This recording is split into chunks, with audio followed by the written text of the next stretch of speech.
don't worry, I'm not being over dramatic with this mask.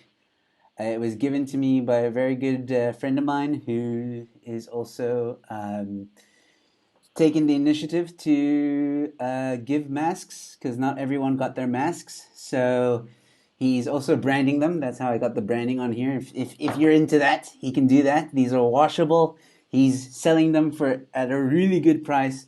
Later on, I will put a link in the description, and you guys can contact him. It's Blueprint Promotions. You can already go on Facebook and check him out. Really swell guy. And if you need masks, ask him. So I just thought I'd show you guys how it looks. It's pretty snazzy. It's pretty cool. I don't know if they come in other colors, but you can ask him. Anyway, so ladies and gentlemen, as you guys know, I sit here almost every evening and interview some performers, mainly comedians, but I will be getting some other maybe singers, actors eventually on this show. For now, for tonight, I have a very special comedian on the show. I'm very excited to have him on board. I actually haven't seen him in quite a while, so it's very nice to also catch up with this guy. He's very elusive in the comedy industry. For those of you who don't know, very elusive. Like when you see him, it's like a treat, and not necessarily because he's funny, just because you just don't know. You don't know when you're going to see this guy. All of a sudden, he's like there, and then he's not.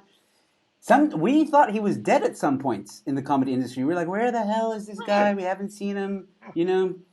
But before I bring him on, ladies and gentlemen, don't forget that you can comment and you can ask us questions at any time during the show. We will read them and we will answer your questions. So please keep those comments and keep those questions coming.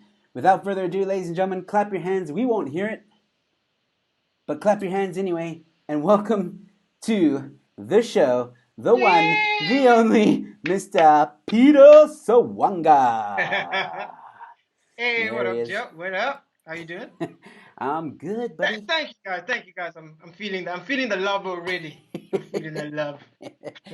Yes, Peter Sserwanga. Look at that, wearing the SA rugby colors. Nice, I'm a nice. patriot. I'm a Yeah. patriot. Oh, these are the I believe these are the colors of my favorite teams. So yeah, Okay, you do know I'm that trying to sports is us. canceled, right? You do know that happened. Yeah, this don't we. This is how we're gonna start. Sheesh. I'm trying to keep my energy up over here. You're gonna remind me that my favorite stuff is all cancelled. Everything moved out. Liverpool's not gonna take the championship this year. I don't even know. Oh man, it is good. It is good to see you, man. So I'm gonna start off right off the bat. How you been? I actually want to ask that. I'm gonna get it a little bit like because now the friendship's coming out, and I want to know genuinely how are you? I haven't seen you in ages. Yo, man, it has been a while. It has been a while, eh? Yeah. You know what? Considering the circumstances, we're going through right now, I'm actually okay. If we're gonna do the broad overview, I'm cool. I'm healthy. I'm at my place. That's all of that is fine. It's just getting a little frustrating, just Yeah. staying in the house. Like I'm running out of series to watch.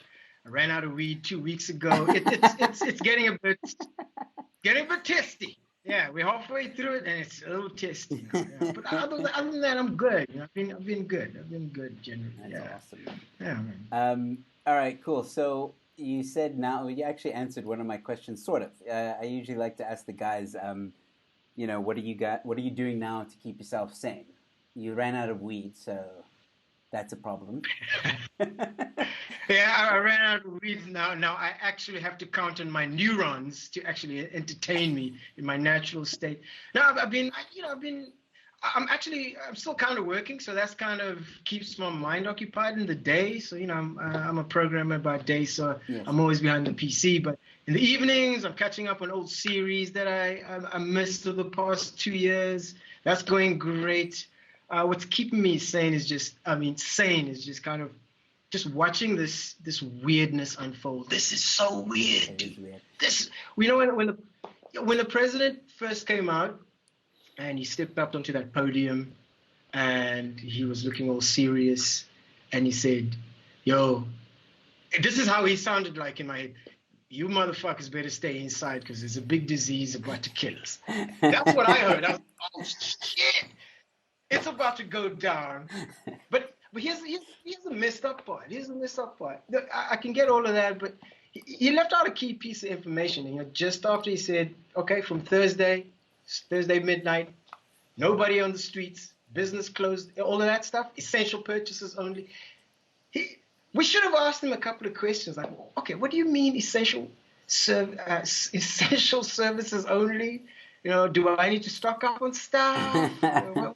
Yeah, What exactly. are you talking about, Chris? But Well, I felt, yeah, what is your definition of essential services? man, essential services. Oh man, man, the ability to walk into a KFC and get a streetwise through. Yo, come on! Like, how did that slip through the cracks? Come on, that's the lifeblood. Oh man. So like, yo, man, like I felt betrayed, man. You know, yeah, I'm gonna reevaluate how I vote next time around. If this is the caliber, come on, man. Food, Oh man. medicine, water, shelter, street fest. Two it will get me a long way, man. But yeah. Speaking of voting, are you South African? Do you have the South African passport? Well, I was born in Kenya. I'm a Yes. permanent South African resident. That's one of the things a permanent resident can't do. They can't vote. But I do have the option to apply for citizenship, which I haven't done quite yet. I might do it in the future. It just hasn't been sort of a thing. But I, I kind of enjoy. I kind of enjoy the fact that I can't vote. So therefore, I feel as though I can complain. I can from a distance going, hey man, you guys, what are you guys doing? What Mm. are you guys doing? I do pay taxes, but so I can't complain, but you know, I can't really vote. So I'm on the sidelines over there. Yeah, that's But kind of I a might change the that's kind of future. a weird situation to be in because you're paying taxes, so you in a way do have a say, obviously, because you're paying the government's some of the government's. Oh, I think I lost you there. I'll get you back.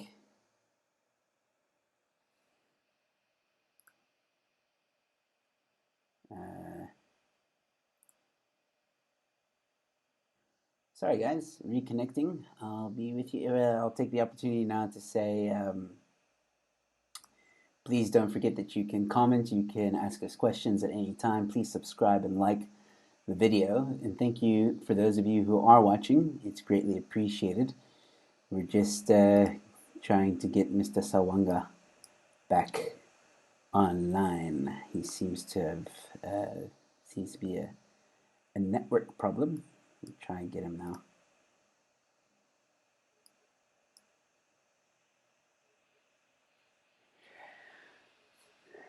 But you can chat to me if you want to. You can ask me a question. I'll ask Peter as soon as he's back on. How are you guys doing? How's everyone doing?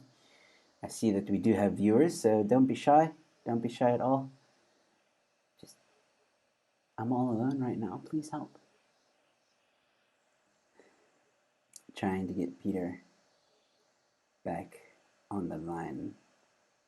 I think.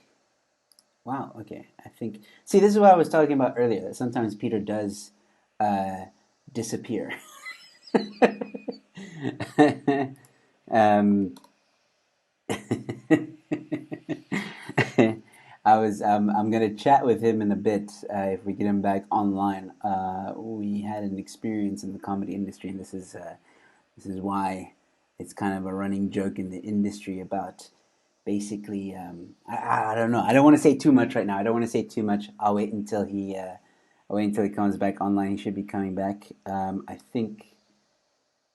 Uh, yeah, his internet maybe something happened. I'm not sure. We'll see what we can do in the meantime. How are you guys? How are you guys doing? You can ask me a question if you want.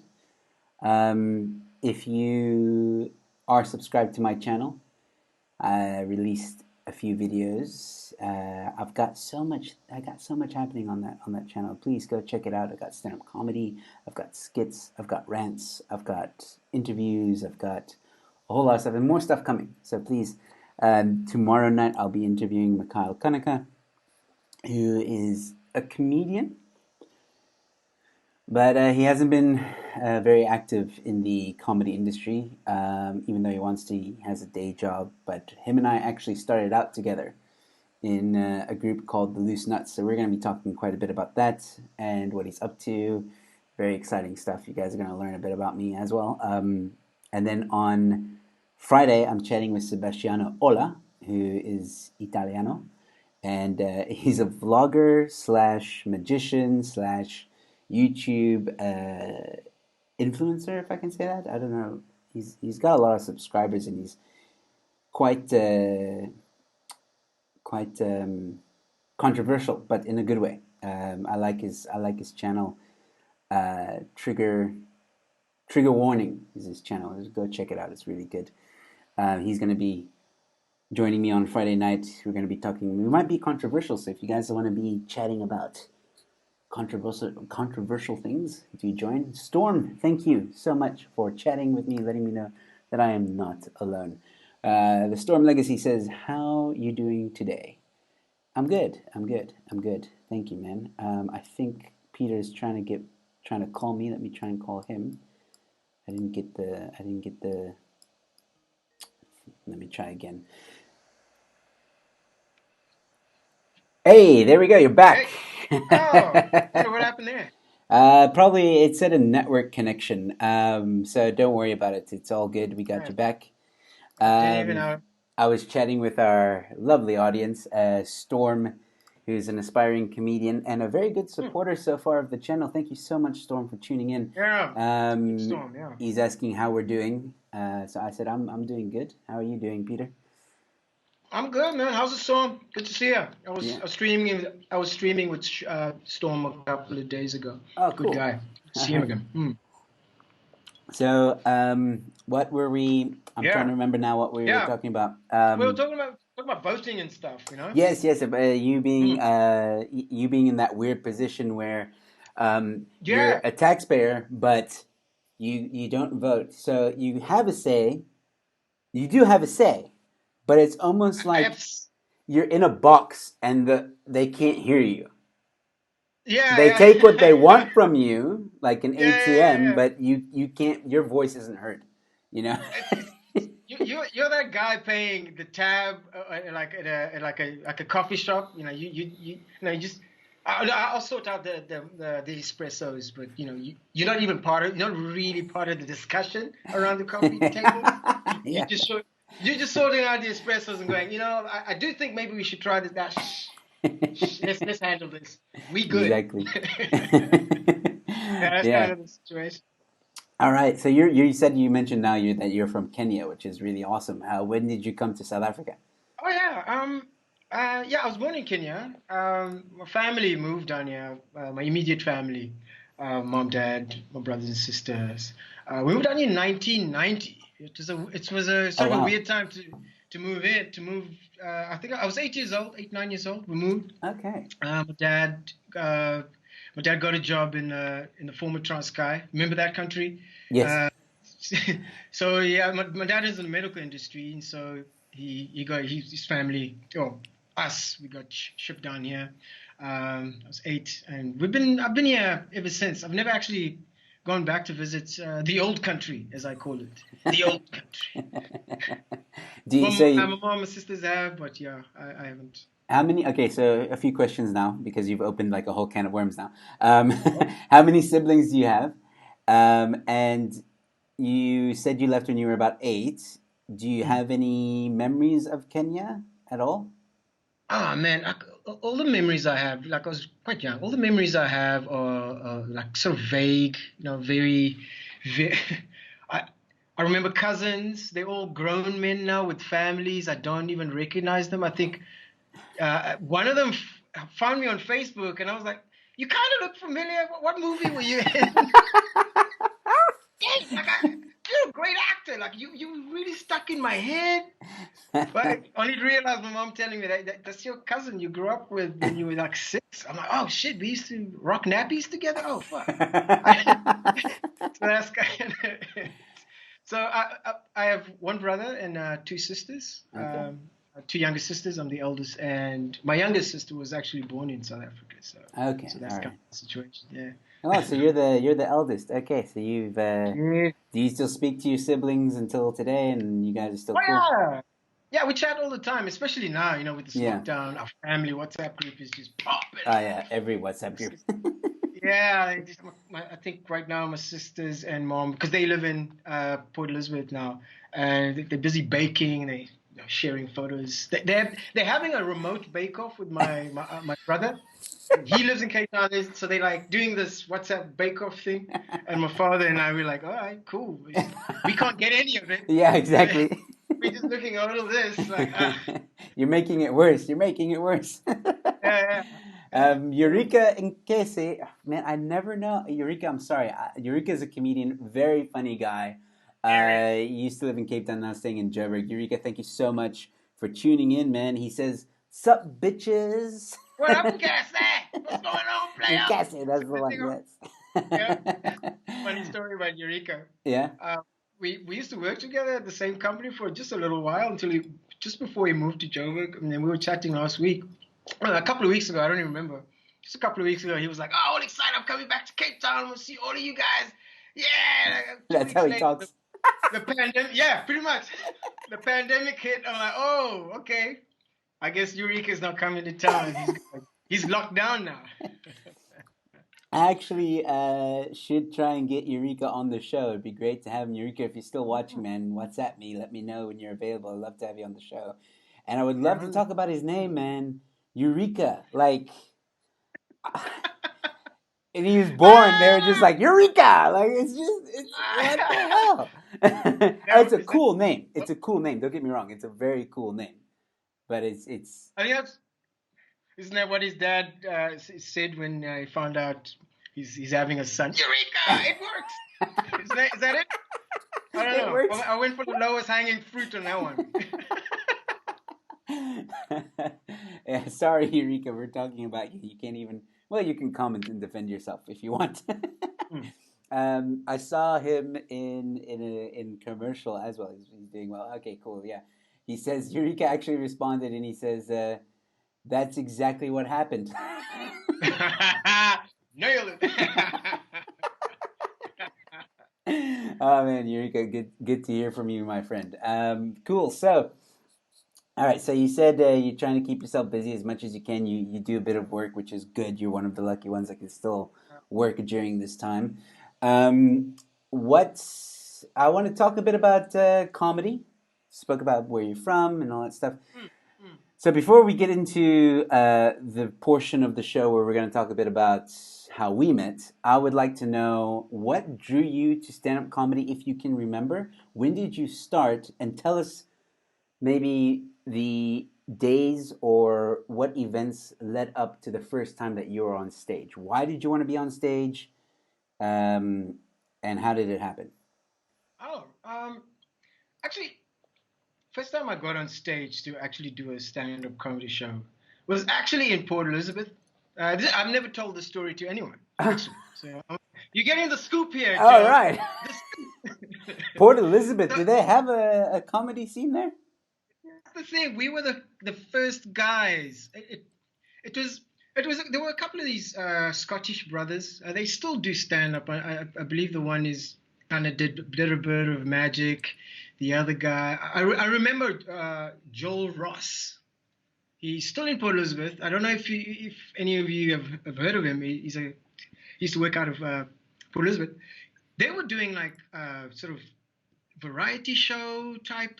Wasn't quite stand up. There was a lot of. I think one, like I said, one of them was a magician, and they had a friend who ran a quiz night or some sort of quiz night, and he used to MC it, and he decided to start a stand up show. They did it for a couple of weeks. As far as I remember, they did it for a couple of weeks. We were friends. We were friends of friends, and then one time they mentioned, "Hey, man, uh, why don't you come just tell a joke or something? We're gonna open it up at we're gonna start a little comedy night at a local coffee shop. I don't know if they're still open there. Likely not.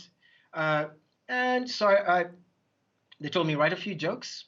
So I wrote one joke. I can barely remember. It was a story. So a couple of days before, I actually wrote that joke the same day because Oh. at that point in time, I didn't quite understand the how stand-up comedy worked. Mm. I'd seen it on telly. I'd watched my dad and my uncle watch Eddie Murphy when I was younger. Mm. Watching them laugh, I was like, this is kind of curious. I'd dig to do what that guy on the television is doing Yeah. because making my dad and uncle laugh, that was something I always wanted to do, Okay. and which I've done subsequently. But then this opportunity came along. I was like, okay, cool. Let me write a funny story, and then I'll go up there and tell it. I actually recorded that set. Oh, really? Yeah. I had hair and everything. Everybody in this town knows me as the bald guy. I had a little afro, little mini thing. I recorded the entire set. I did quite well. Okay. The story was great. People loved it. I've never put that video out. I still have to figure out whether I need to put that out there. But from that moment, when I got up there, told the story was well received. I'm like, oh shit, this is actually pretty fucking nice. I wrote this in my bathtub earlier today. Look at it, I'm killing it. I'm a genius. Guess what? 2 weeks later, they had another show and they invited me back. Oh, dude, you were great. You know what? This time we'll have you headline. I didn't know what the headliner was. I was like, oh, headline. So Joel does his thing first. He told the same jokes as he told the week before. I was like, oh, that's kind of strange. You can just Why don't you just write new stuff? Mm. That was the mental state I Yeah, was yeah. in. So I got up there with my note. Like I didn't have no. I had like a set list. Yeah. Try Yeah. to tell this story, tell that story. So I get up there and start telling the story, and I bomb hard. The place was twice as full because Mm. they heard, okay, this is a great show. I bombed so hard.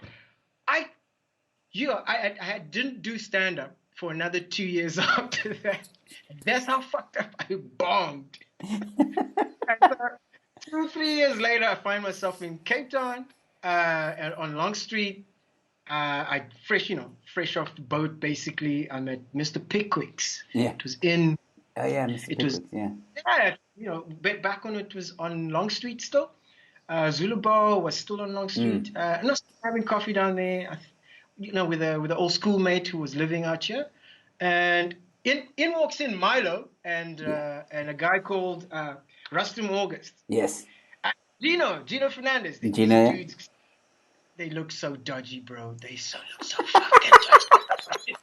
Oh shit, bro, we about to get mugged. Look at these guys. They walked in with such purpose. They have things in their arms and they're handing out flyers. Oh, hey, stand up comedy. Oh, okay, hey, keep a straight face, act cool. These guys. I was freaked out the first. So Milo hands me a flyer. I'm like, oh, stand up comedy. It's like on a Monday. Oh shit. Okay, cool.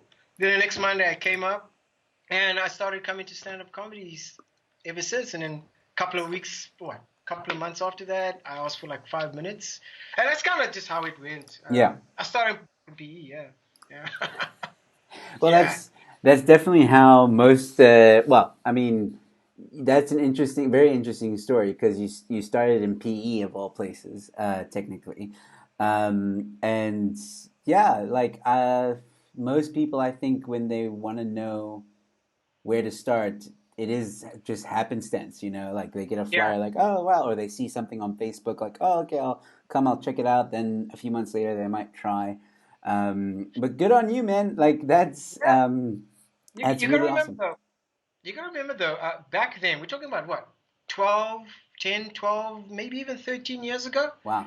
Stand-up comedy was not Yeah. this level, bro. No, it Like wasn't. you could never, you struggle to find stand-up. Yeah. I think the biggest comedians back then was like Leon Schuster Mm. and the cousin. Mm. Oh, I love cousin back then. And Christmas was there, but he was more like doing a lot of presenting at that time, Mm. if I recall correctly. And so it was kind of rare to actually get started. Mm. It was a lot more difficult then than now, Yeah. but yeah, just different era though. There weren't as many gigs at the time. I remember when I wanted to start, which was also about 10 years ago, and I stayed in the northern suburbs at the time. I was staying in Belleville, and I just decided, you know what, I'm gonna find a place. I'm gonna just do comedy, and I thought that it would be easy to find in like our or my area, and it wasn't. Like everyone's like open mic night, we have it, but it's for bands. If you want to do stand up, you have to go to town. Everyone knew about Armchair though. Like I will say that. Like Oh yeah, I don't know who the marketing team was for Armchair, but they did a great job. great job. Um, like underground scene, everyone knew about Armchair. Like that was I would amazing. say, yeah, I would say Armchair for the longest time was, I would call it the sort of the mecca of Oh yeah, comedy in Cape Town. Like that's where you kind of went to either get started or kind of work your thing out. exactly. Plus, it was such a fun environment It there. is. Yeah. I'm glad that it's back. Well, it was back. Now Oh that this yeah. pandemic, Yeah. hopefully they'll still be going. Oh And yeah. that's actually that leads me on to the story I wanted to talk about. Obviously, when I started out and I was looking for places, I obviously ventured to Armchair. My journey led me to Armchair, and you were actually there in the audience the first Oh yeah, time. for real. Yeah, the first time I ever performed at Armchair, and I must have been doing comedy for maybe 2 years at this point, maybe a Right. year and a half actually. And I was still in college. I was studying drama, Mm. and I had been in Stellenbosch for a while, just doing like every other month. I was doing a show with some of the guys that were started Yeah, over yeah. there. And then I was like, okay, time to go to Cape Town, time to like see if I can do this anywhere else. And I remember my first show at Armchair. You know Armchair. Yeah. Ooh, ooh. I It think can be you brutal sometimes. you were the only one laughing. Oh, for real? Dog. Oh shit. I think. Yeah. I I think. heard I heard in the because I'm doing my thing right, and then I hear in the back, like in the far back, ha! Oh man, come on, Just that was my favorite. just. I think. I thought it was really cool to see the, this funny sounding drama student with a Texas tattoo on his arm.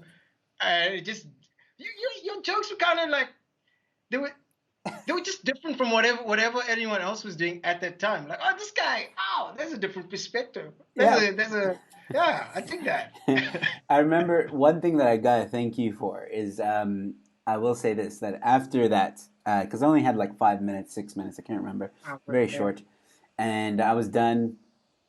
I didn't feel good at all, but then you actually made a point, and I will always credit you. I will always credit you for this. You made a point to come to me. I was sitting at the bar. I'll never forget this. I was sitting at the bar. You came to me, tapped me on the shoulder, said, "Hey, I'm Peter Sserwanga, man. I just wanted to say you are a funny cat. Don't stop." And I was that Oh, like blew me away. And I didn't even know you. Like I didn't even know you that you okay. were a comedian. I didn't know that at all. Like I think it was only a week or two later when I saw you Oh, on stage. okay. To me, you were Yeah, just the random African that walked up to me and said, "I'm funny." no, dude, like, that's the one thing that I always try to make a point to do because someone did that for me, and that's one Mm. of the reasons I kept doing stand up. If somebody didn't come up and said, "Hey, man, look, your technique might not be, but not in so many words, that your technique might not be there, like your stage presence you might need to work on, but in essence, you're funny, and that's kind of what you need to nurture. Like if someone didn't do that for me, I wouldn't actually have taken stand up as far as I did at that time. Yeah, so hey, shit, just passing it on. I was just passing it on, I guess. Thank you, man. It meant a lot, and yeah, it's always stuck with me. Like that moment was I think a turning point for me because you know, like for anybody who's tried stand up and for anybody who wants to try stand up, when you go on stage and the outcome isn't exactly what you wanted, Mm. it can be devastating. And I'm not saying that I would have stopped had you not spoken to me, but it definitely encouraged me to go, you know what? If one guy found me funny, then there must be hope. You know, Yeah. I didn't. I'm not saying that I thought I was like the next Trevor Noah, but I knew that. I think it was the way you said it, like, "Hey, man, you're a funny cat. Don't stop." Those words just really helped. I think Cool. that was it. Yeah. So thank Yeah, you. well, like, yeah, sweet man, sweet. I think it also helped me. I mean, I think that kind of thing, especially when you get up on stage and you bare your soul, basically, Yeah. these are your ideas, and you're trying to get these bunch of strangers to buy into those ideas through laughter. It's like you kind of you're putting yourself out there, and if it doesn't go as well as you hope, you Mm. kind of beat yourself up. Oh yeah. And sometimes you kind of need an external something to just let you know, hey man, just go a little easy on yourself. You'll do better next time. Just go a little easy. You got the essence right. Just yeah, Yeah. and I need that all the time. I mean, you ask any comic. I Yeah. mean, they're into that. Yeah. Absolutely. Cool. So let's chat a bit about. Obviously, now the years go on. You and I become friends. We cross paths every now and again when we're at shows and stuff like that.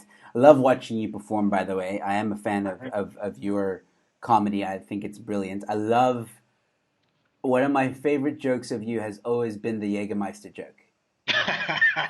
Oh, shit. Uh, I it, just it, love that joke. I get excited every time I hear the setup. I'm like, ah, it's coming, it's coming. that's, that's that's a joke. That's a joke that can't really play in a few rooms, you know. Yeah, I know, I I know, I mean, but I dig that bit. I do. know. Have you been writing anything new in the lockdown? Have you had a chance? Yeah, man. I've been writing a lot of ideas down. This Mm, is the problem I think I've been having, say, for the past, say, 18 months or so. I've got a lot of good premises, mm, but fleshing them out is kind of a bit of a challenge for me, and it's completely my fault. I do not. I think I've lost a bit of discipline. Yeah, I do not give myself the enough push to get as much stage time as possible, and this has happened past 18 months. But I guess that's maybe the silver lining with this lockdown, because now I'm forced to stay mm. in my house, and if there's a gap, my brain is just ticking, ticking, ticking. I've got pens and notepads all over the show, so I'm forcing myself to write stuff. So and I'm enjoying it. I'm actually really enjoying it. A lot of it sort of leaks onto social media. That's one of the things I like to do. It's another type of writing I like. Little silly social media jokes, little mini social commentary here and there. Keeps the brain firing. Hmm. And yeah, so yeah, I've been writing down a bit of stuff, Cool. and I'm hoping that when this is over, the stages are back up. I'm gonna be hitting every single one of them now. Yeah, I yeah. think. I'm hoping to see you too, bro. Oh yeah, dude. No, well, I've been chatting, as you know, to like a lot of the comedians on the show and on WhatsApp, and we're all. I mean, you saw the post I put out on our group earlier. I really think that all of us are just gonna be running to every single show that we possibly can, just to get in front of that And spotlight. here's what also I'm really looking forward to after this whole thing is over, because you never really know how much you miss something until Mm, it's like, okay, it's taken away from you, yes. now when it's there and you don't go, always in the back of your head, you always have the option of going, because it's going on. But when it's all shut down, you're like, oh, wait a minute, I actually really need to just start get my game right. So what I'm looking forward to is watching the jump in sort of quality and joke writing across the entire community, because now everyone is like, yeah, we gotta write, we gotta come out of this thing guns blazing, So I'm looking forward to that. Yeah, I think a lot of the guys um, are writing. I'm trying to write. I know I am. I'm trying How's to. that going? It's going all right. I think what I end up doing is when I think of something, an idea or a premise, I end up putting it on YouTube anyway. So a lot of the skits Hmm. that I've been putting out on YouTube at the moment Oh, are I love those, actually. by the way, dude. Thank you. I love those. You kidding me? You actually, your acting is actually on point. I Thank you. dig it. Oh, oh. Yeah, because there was that skit about the quarantine, and then the lockdown diaries that I'm doing. There's a few skits in there too. The one that's released tonight is going to be different in the sense of yeah, I just watch it. It's Yeah, it's but on it's my watch also list. Just, yeah, yeah. but it's again that those the things I talk about even in the lockdown diaries are things that I've written down as jokes, and then I'm like, I see. cool, I'm gonna make it on this, and then if people like it, or maybe I'll tweak it a little bit for the stage. But Right. once I see it, and I'm like, oh, cool, this would actually be it could work on stage. So I think the one tonight that's gonna go out is definitely the first half of it would definitely be good for stage. Oh, And brilliant, then brilliant. I also released this story about my engagements, which was a joke Oh, that I was writing before the lockdown, and I was going to go to uh, Armchair. I was actually going to go to Armchair this week, actually. I think tomorrow night. it's, Yeah. oh, hectic. Oh my um, goodness. and I was going to go, I was like working on it. I'm like, cool, I'm going to do this at Armchair. And then this happened. So I was like, cool, I'll put it on YouTube, see what happens. Been getting some good responses from Yeah, it. great, Yeah. great, man. So yeah, I'm trying to write as well. But yeah, it's. I think every comedian is just bored, to be honest. I mean, I was talking to again some of the guys, and we are like, you know what? Yeah. Even if we go to a show when this is all over and we die, we're still gonna feel good. Oh, that would be the best thing. That would be the best. I want to die. I want to die. I want to die so hard. Because I mean, you know, it's bad for a comedian when they miss dying on Oh stage. man, I want to bomb. Just nuclear. Oof. That's the best thing, man. Oh, yeah, um, it's all of it, man. Yeah. so I wanted to ask you as well. I've noticed that you take photos. Are you? So first of all, I don't know if you are a photographer or if you just do it as a hobby or did you study that? And tell us that because it looks like you're documenting the comedy industry as it's growing. At least Oh, that's my perspective of it. I'm not saying that that's what you intended, but it's my you, perspective. Is yeah, is you're that probably right. Probably right. The photography thing really started more as a hobby. It is a hobby, mm, actually. For years before that, I'm a programmer by trade, and years before that, I used to run a social network that specialized in photography, fashion photography, and and I ran that for 10 years. I watched photographers do their thing, they get better and better and better. It was a platform where amateur photographers, non-professionals, could communicate with either models and makeup artists, and they could collaborate, go on shoots, build up their portfolios, and hopefully get work, professional work. mm, And that worked really well, until Instagram came around and blew everything out the water. I had to retire it, but from there, I had a sense of, oh man, photography is actually pretty cool, just but not so much fashion photography for me. mm, And even before that with comedy, because during that same time I was doing stand up, and even before the photography, I was always, I always had a video camera on hand, either to film my sets or just film the comedians. I have a couple of videos up on my channel from back in the day when I did interviews and stuff. mm. Like this is 15 years ago. I had KG, Angel, just like Yes, I've months seen them. after it Mm, started. And so I'd been doing that ever since. But about 3 years ago, nearly December, nearly my birthday, so I decided to give myself a birthday present.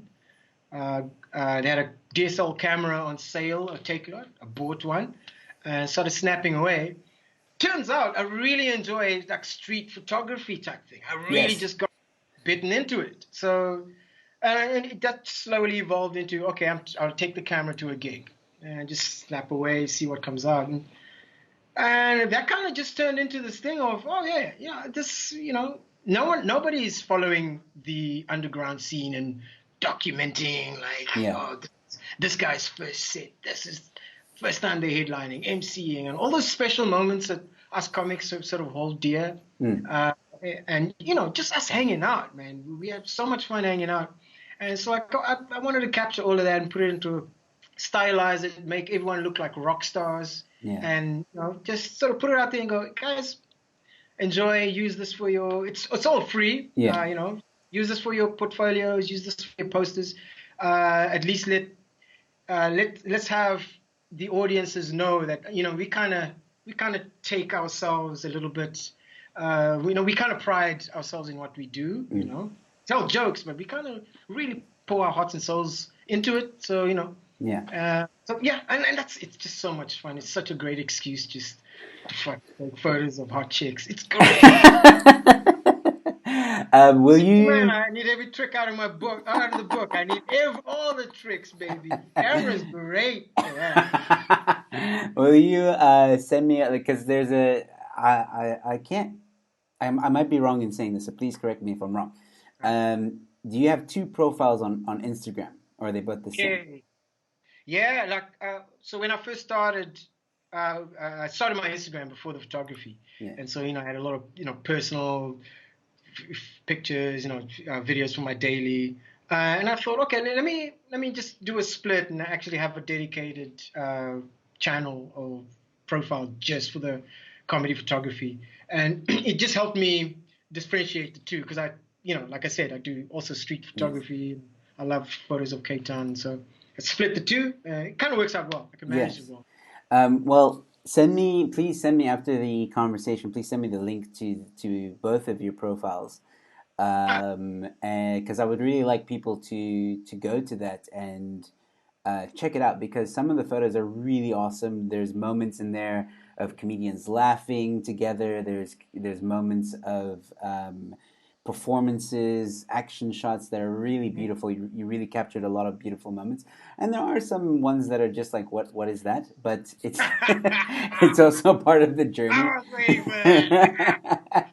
But no, they're really good, and it's even just to follow it on follow you and the other profile on Instagram. You never know Yeah. who you're gonna see. I mean, you've taken photos of some quite well known comedians and underground scene as well. So yeah, please send me those links, and I'll put them in the description. Oh, sweet. Yeah. I mean, if anyone's watching right now and they want to go see it, it's Instagram on Instagram, iamcomic.co.za. Mm, You go have a look at there. Yeah. cool. There you go. Oh man, there was this other question I wanted to ask you. So we chatted about armchair for a bit. Yes, this is. So as I mentioned at the beginning of the show, Peter has kind developed a bit of a reputation in the comedy Oh my industry. goodness. You I know see. what this is. I know what this is. Ah, damn. Okay. Okay. We in it now. We in it now. We in We it in now. it now. Are you ready? Are Mm. you ready? Are you ready? Yeah. Bring it. Bring it. um, look, this look. We got to talk about it because I want your side. See, you're never around to Okay. give your side. So, Okay. Okay. All uh, right. so Mm. I think let me. I think it was 2016. I think this is when it started. I'm not sure. I'll check the date now, but I'm gonna put up some photos that I got off of Facebook. Oh my God. All right. um, this is the story I know. So here's your opportunity once I'm done telling the story to correct it and give your side, okay? But What do this you? is the story I know. So basically, someone made we were coming up to Peter's birthday. Can't remember which birthday it was. 2016, whatever age you were going to be, and everybody was invited. Like almost every comedian was invited. Cool, we're going to celebrate at X, Y, and Z. Starts at 8 p.m. We're all very excited to get there. We're like, yeah, everybody goes. But Peter doesn't. And Ah. I thought that he organized it. That's the story I know is that he organized the birth. He organized the birthday party. Now let me show you these photos that some of the well, specifically Gino. Um, I have to show you. So here's Gino. I've put him up on the screen now. This is Sunil Osman sharing this and tagged you in it, saying a very big happy birthday to you, Peter, with Peter Sserwanga and Gino Fernandez. And Gino is got his arm out, pointing at an empty Yeah, I know space. that photo. And there's also this one, which is next to Obid Plachis. And again, Gino Fernandez. saying this time Kurt Langefeld posted this one and tagged Obit Plachis and Gina, saying having fun with Peter Sserwanga at Sergeant Pepper. Happy birthday, bro! Putting their arm around the invisible you, who yeah probably got really drunk that evening. So let me just check here. These posts, one was made on the 13th of December 2016, and the other one was made on the 12th of December 2016. So I think you had maybe two parties that you probably didn't go to. Two, Oh. two. And Yeah. since then, Peter has been known as the guy that just doesn't show up. So, okay, here's what happened. Let me clear this thing up. It's been haunting me for years, god damn it. Okay, here's what happened. Here's what happened. So, it's 2016. It's my 36th birthday, actually. Yeah, black don't crack. Don't worry about it. So, so I'm having my birthday, and generally during my birthday, I prefer a quiet type situation. When you reaching your late 30s, you kind of just want to relax, have a few pints with the mates. Big blow up thing is. Ugh. So anyway, somebody decided to just organize a birthday party for me, and I don't know whether it was supposed to be a surprise or not, but I was only informed about this damn thing the day before. Now, like I already kind of just made plans, you know, I had a whole bunch of other things I had sorted out, and the party happened, and I was like, ah, shit, I can't make this thing. I couldn't make it. So now this, this stinker stuck on me. I didn't even organize the party. I didn't even. I had no. I was planning on like getting together with the guys and afterwards, like at a comedy night or something like that. Like maybe a couple of days after everything has died down. Now remember, it's December. Christmas is coming up. That's Everybody's true. on leave. Shit's Yeah. going on. So like but yeah, but everything that happened after that, that's all my fault, dude. I didn't pitch up for none of that. Wait. You explain when is your birthday? What day is your birthday? The Is it day, the day is actually the 12th. So the picture of the 12th is actually my birthday day. okay? So The explain 12th the December. 13th. Man, I'm recovering from the night before. Listen. Like I said, 35. I need at least 2 days buffer.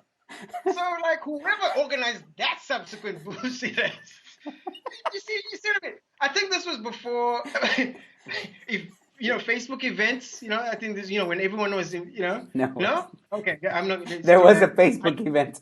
There was. oh, I still said I was going. God, man, I was nursing a hangover, man. Okay, there, I said it. There, I I said think it. I think I actually remember.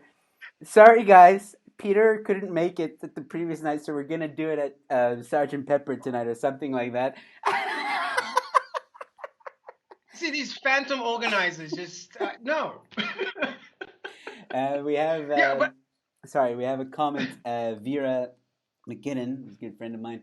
Hi guys. So we're saying hi back, Vera. Ask us questions how's if it, you want Vera? to. I don't think you got the chance to meet Vera. She used to help me out at my shows when I was doing Comedy Cartel last year. Oh yeah. Yeah, she Dude, I gotta mention something about that. I'll just do real quick.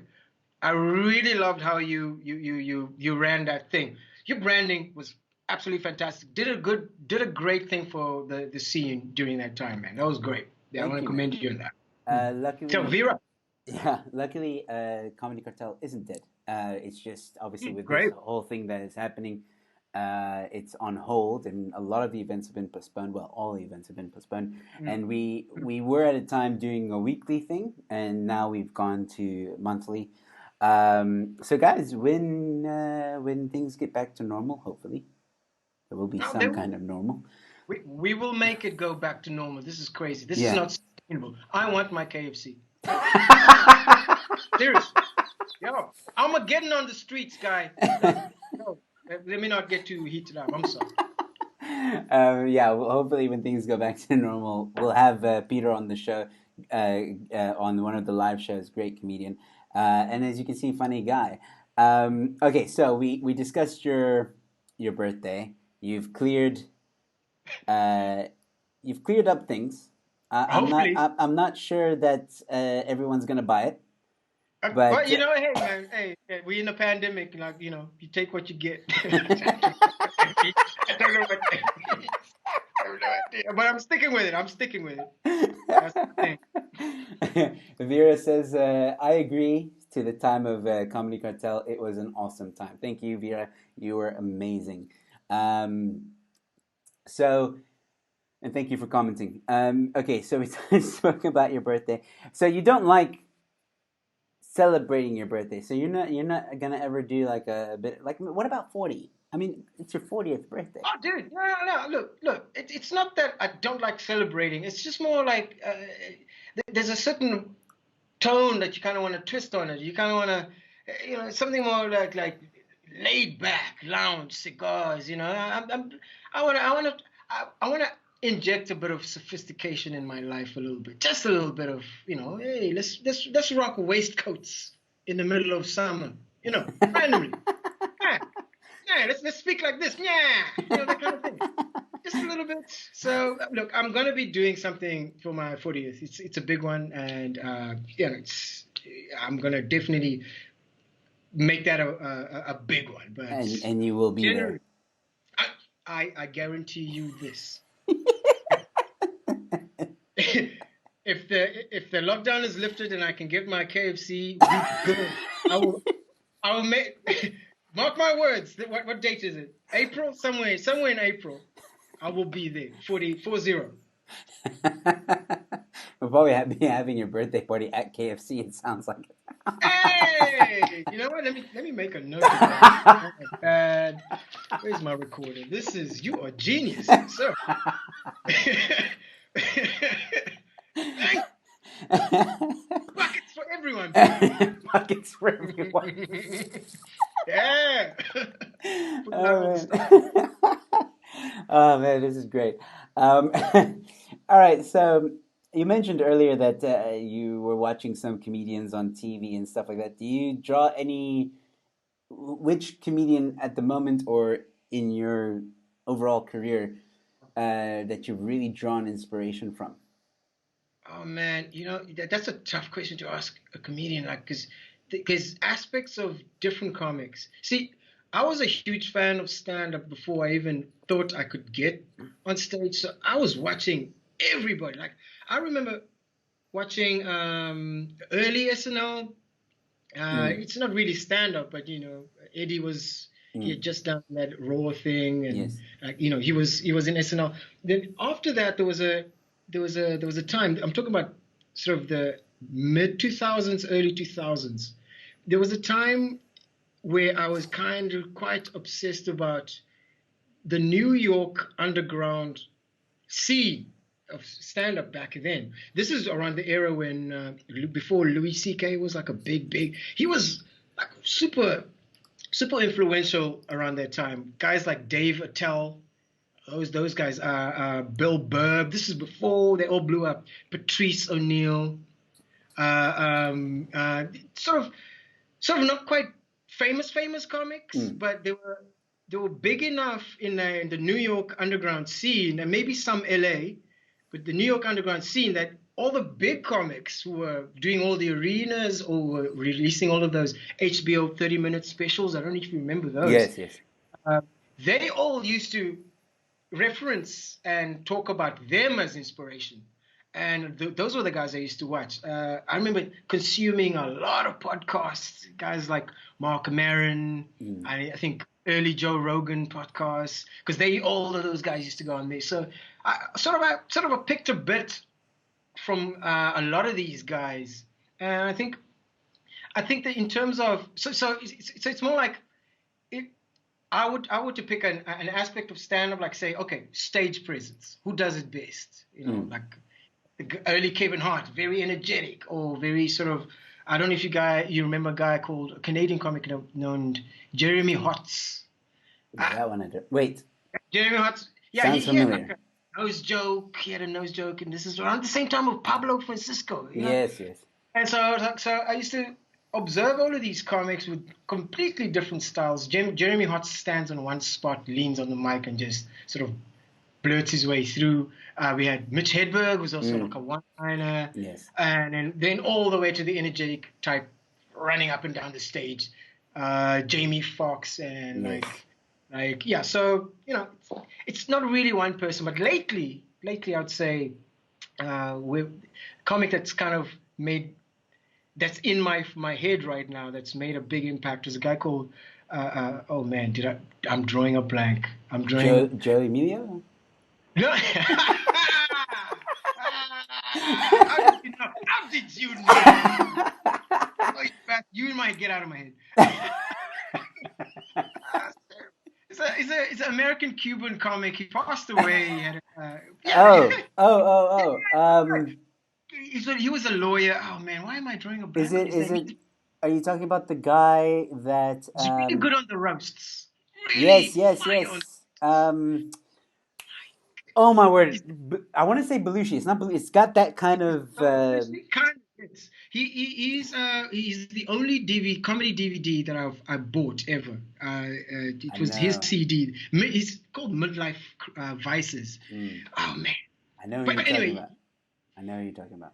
yeah, it should be on the forefront of mind, but not his name. But like the way he would take his personal situation and then just sort of make it just the joke writing, the quality of joke writing, Yes. and his roasts. Yeah. Everybody knows roasts. He was the champion of that. I'm like, Yeah. that's Yeah. the guy. Yeah. So All right. those are the influences. Um, and so you drew inspiration from pretty much every type of humor, which is pretty much also how I mean, when I started getting introduced to stand up, Yeah. the first comic I ever listened to was Dave Chappelle. Ah, And then definitely. last year, or the year before, I had the opportunity to watch him live, which was Oh yeah, I was there too. Yes. yeah, Yeah. yeah, yeah. Yeah. Oh, it's such a great show, eh? Such a great show. Oh man, for me, the young comedian fan that is inside of me was just bursting. I couldn't believe it. Like this man that really this man that was introduced me to this world because he was the first comedian I ever listened to. And my friend was listening to him, and I was like, "What's this?" He's like, "Oh, it's stand-up comedy." I was like, "What do they do? They just tell jokes on stage?" I was like, "This is Yeah. awesome!" And Yeah. to see him live was like a moment for me. Um, and then I started to get involved with Dane Cook, Robin Williams. Mm. Then I went into old school. Like we're talking, I researched like Adam Sandler when he started out, Oh wow, Kevin yes, he James, did. Yeah. David Yeah, he did. Spade, uh, Dennis Leary, Drew Carey Very.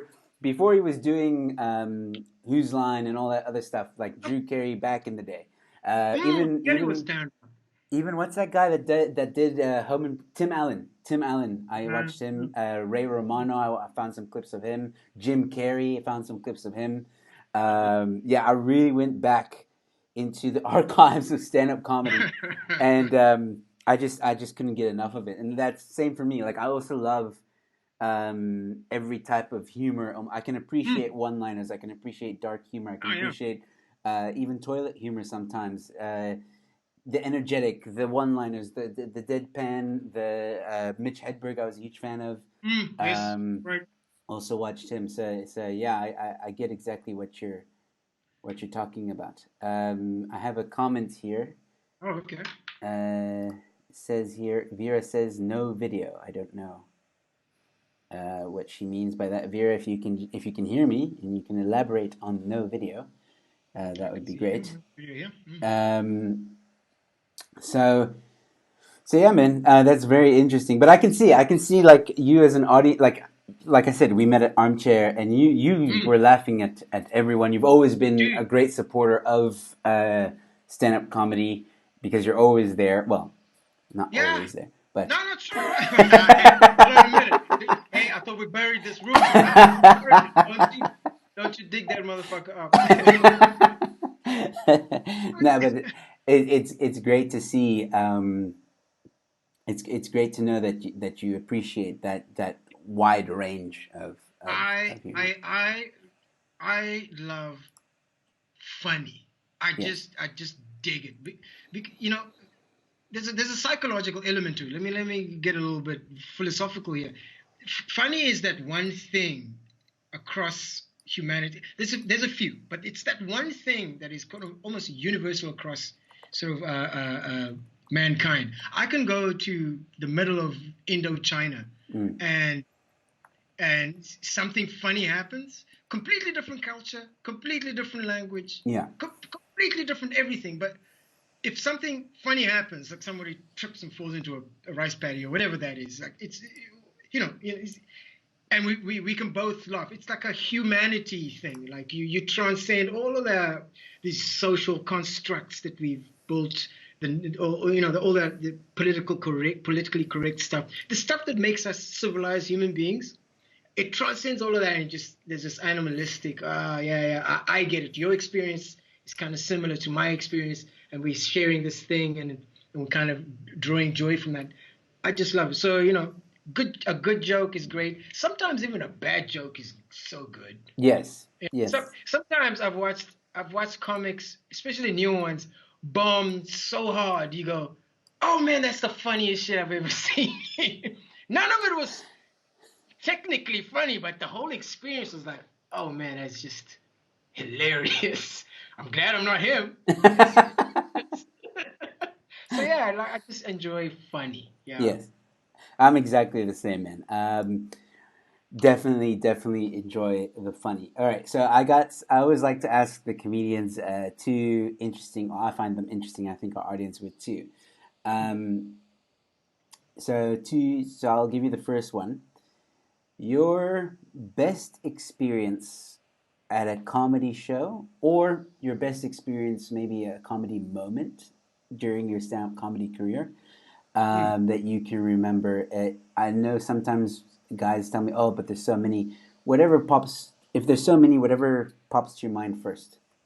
Oh yeah, the one that pops into my head first was kind of when I realized, oh man, I've been having fun up until this moment. Then something clicked. Like this could really be shape.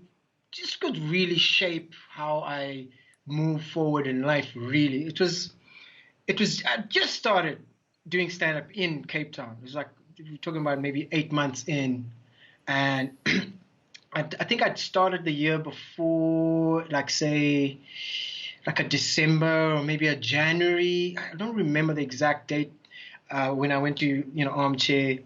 I did my first set in Cape Town there, and kept doing gigs. And then we used to have competitions around wintertime. Funny Festival, I believe.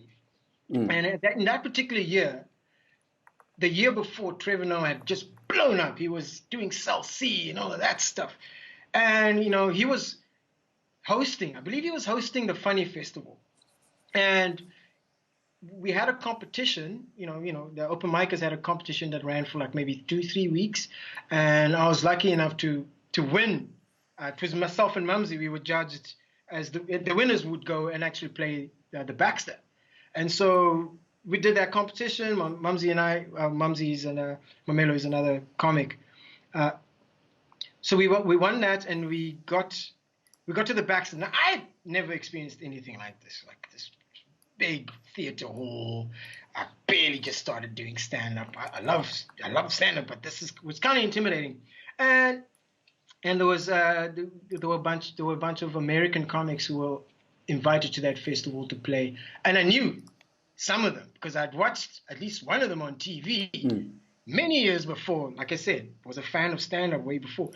There's an Asian comic who played Mad TV. He was there, and I forget his name too. I'm drawing blanks on these comics, but either way, just being introduced onto stage by Trevor Noah, walking up onto that stage. We're talking about like at least 1,000 people. I don't know. It was a crowd that I'd never seen before. Wow. Before that, I was playing rooms of 10 people, Yeah. half of which are comics. You know that kind of scenario. So I got up there. I was corny as hell. I had my waistcoat. I had a waistcoat on and a dress shirt. And I got up there, did my 5 minutes.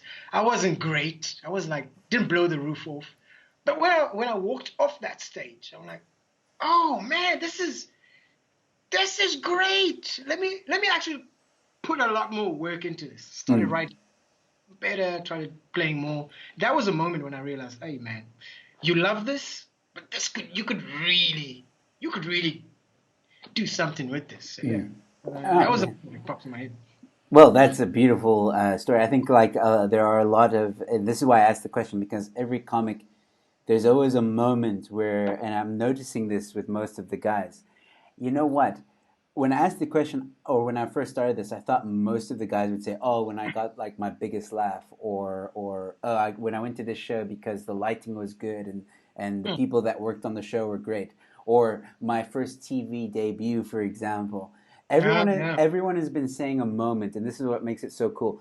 Everyone's been saying a moment that they realized within them that they wanted to Yeah. do this, like really badly, wanted to take it seriously. And that's very interesting. It's a beautiful story, by the way. And I think we have an answer to the comedian that you forgot about. Uh, Storm has helped us out. Now let's see if he's correct. okay. Greg Giraldo. That's it, Greg Giraldo. Oh, the roast master himself. My Yes. God, what a comic! And he was quick-witted. Oh, yo, man, R.I.P. to that guy. That guy was, oh man, Yeah, it's too bad he's just gone too soon, man. He, I he know. was he was an inspiration for sort of my cadence, and one of the things I appreciated about him, he never assumed the audience is dumb, so he never Mm. dumbed down his jokes. He's like, this is it, that's that, and then you get it, you get it, you don't, you don't. Yeah. That's it. I loved Which it. which that's how most of the greats are. They're like, I'm gonna say what I'm gonna say. You like it, awesome. You don't, too Yeah, bad. yeah. All right, so now I'm gonna ask you whatever pops to your mind, or maybe there is one that really you haunts you till this day. Your worst experience in your comedy career, Mm, mm. besides the Worst birthday experience. fiasco. Hey, you know what? You don't know what I was doing. Oh, the worst. The worst is it's tough to pick one. There've been so many. Uh, oh man, which one can I remember? Oh my goodness. I remember one time, I don't know what was going on that night. I was hosting the beer house. I used to host the beer house stand-up comedy night every Yes, Wednesday yes. for a couple of years, and there was this one time the audience was just not feeling Mm. anything I was saying. I was doing my typical spiel. They just were not buying anything. It's just, but I think something else might have been happening during the day, or maybe I might have been distracted from like work and stuff like that. But I just, I don't know, something turned and I just kind of switched off from the audience and I was fuck this shit. And I can't remember.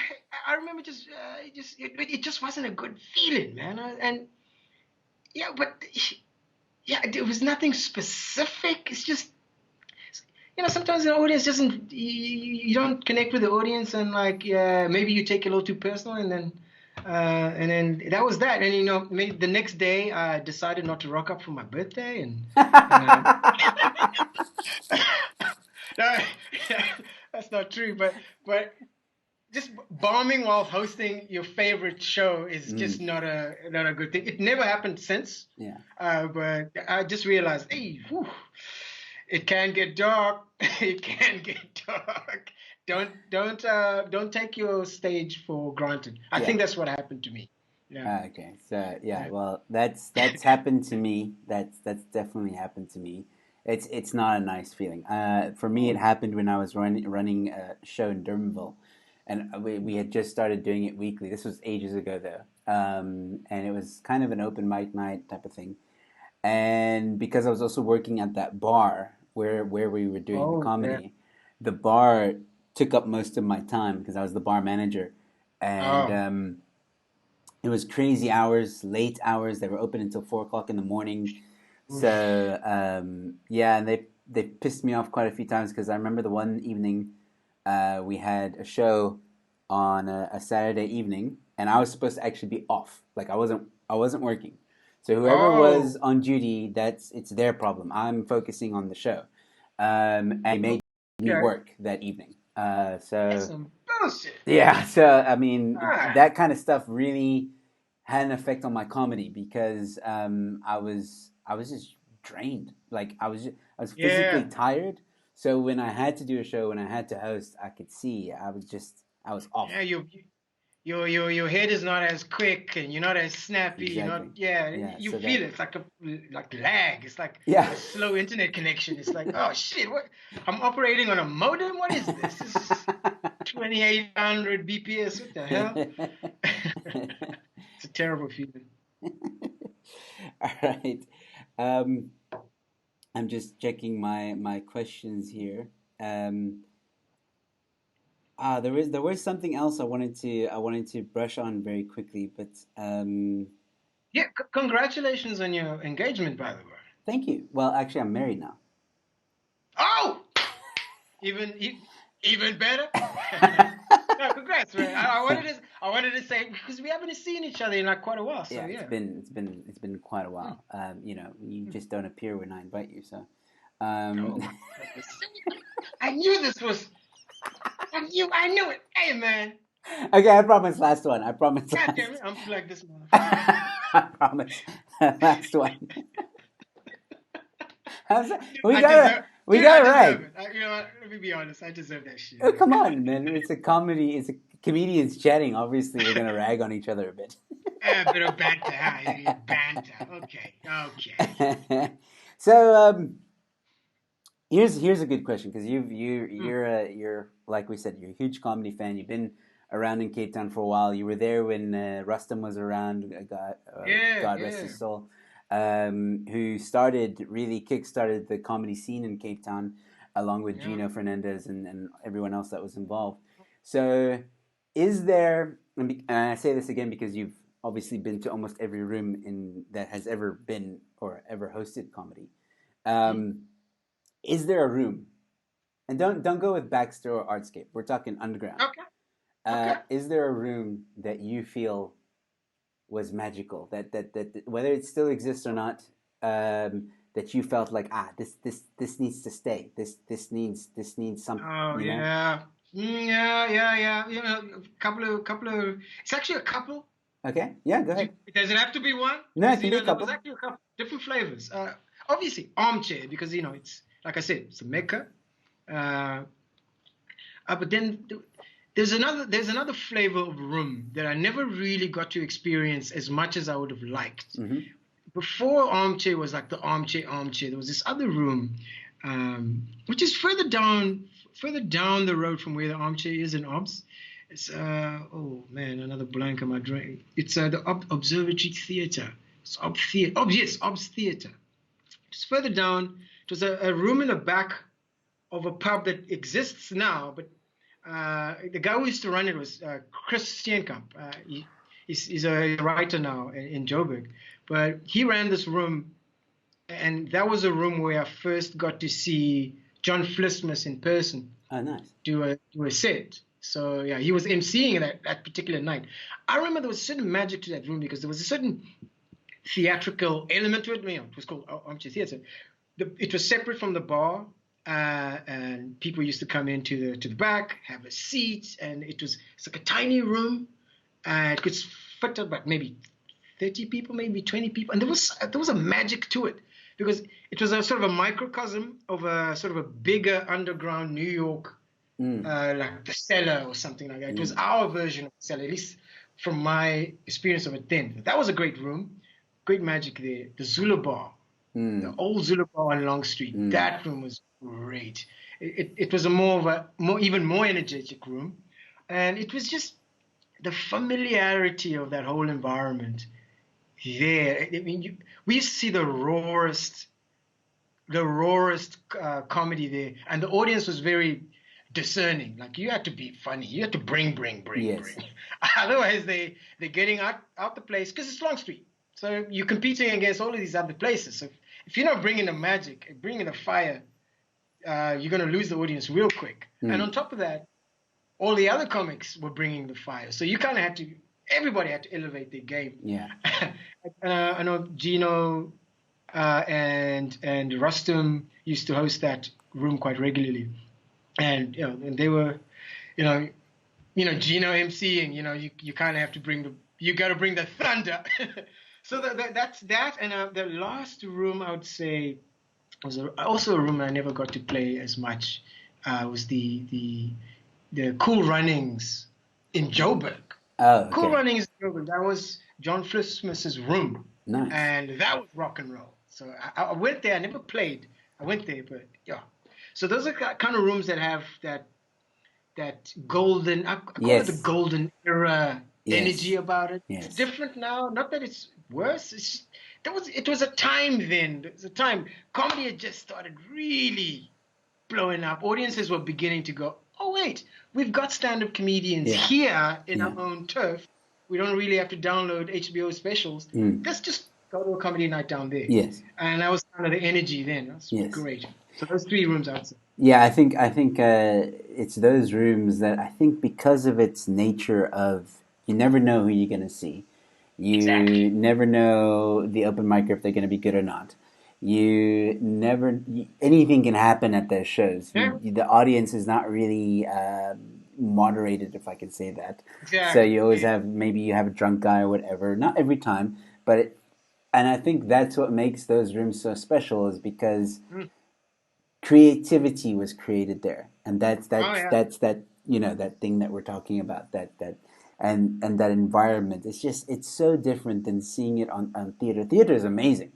When you have a packed house in a theater room, that's beautiful as well, but it's a different kind of beautiful. Yeah, yeah, Um, yeah. when you That's have right. a full room in an underground scene and weird stuff happens and you can just off the cuff just come up with something That's right. Yeah, that's uh, actually a point that I missed to make is that a room, like as a stand-up comic, a room where you kind of are almost pushed to step out of your exactly. prepared material and really flex the funny. Like you got to be in the moment. There's something odd happening in the audience. You got to make fun of that, and that's kind of any room that kind of pushes you to do that. I love. I Exactly. love. And I think that's what I'm missing a lot about the stage. Like I miss the stage, yes, but I've been doing, like I said, I've been doing these videos on YouTube and stuff, and Mm. they're nice, and people seem to like them and all that. But when you're performed to a camera, it's not the same. Like It's a different energy. I want to be in that room where there's people that I've never seen before and put myself out there even more and Yeah. push boundaries like I miss the drunk guy. I'm missing the hecklers. I'm It's a missing the different hecklers. energy, right? Yeah, it's like preparing a meal in an oven or a microwave meal. Look, you're still eating, Exactly. and it's not necessarily bad. It's just a different vibe, It's cool. Absolutely. You hit it on the nail with that one. You really did. All right, Peter. I've kept you a bit over time, but also Oh, we wow, had a okay. bit of a connection problem, so I just wanted to fill Oh, in yeah. that. But we're pretty much at the end. That's pretty much an hour. It goes Oh, by. it's yeah. Oh man, that's wow, so quick. I know, right? Everyone always Yeah, says like when I speak to the comics, they're like an hour, man, that's long, and I'm like, it flies by. it flies I by. didn't even notice. Yeah, it's cool. Yeah, So, goodness. Dude, Joe, before I just want to know once again, man, I'm loving what you're doing. This is great, man. You're starting something. I'm loving this.